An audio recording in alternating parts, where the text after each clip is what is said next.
We all have the same issues going on. We're trying to stay organized, and so I have a couple of tips for her to help her get her life back in order. What do you recommend? Well, the first thing is to outsource what you don't like to do. So if you're not good at bookkeeping, for instance, and I've done homework on you, I know you don't like to do that. I don't. You should hire somebody to do that. I can't do bookkeeping. Math's not my thing. Well, it's worth it to hire someone to do that because then you can free up your time for your other things.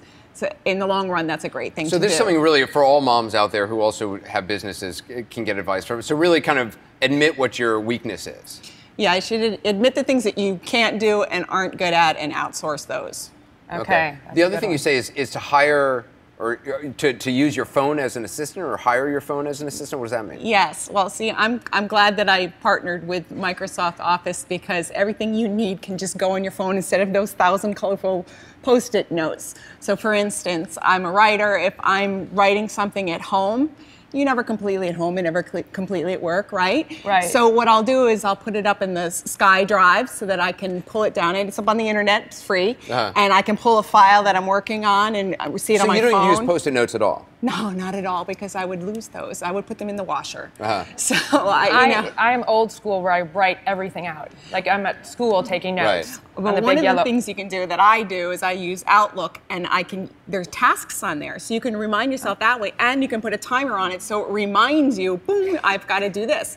For instance, on the computer or a phone? On your computer, and it goes on your phone. So as soon as you put it on Outlook, it goes onto both. I'll even put reminders to put the soccer balls into the car before I go to the soccer game. Yeah, that's good. I love that, and I love that you can do that on the phone as well as on the computer. Your third thing is something called the pile method. What's the pile method? Yes, the pile method is you've got to get to the bottom of what's underneath your desk, what's underneath all that junk. Oh my gosh. And I don't want to know. Well, it seems overwhelming, right?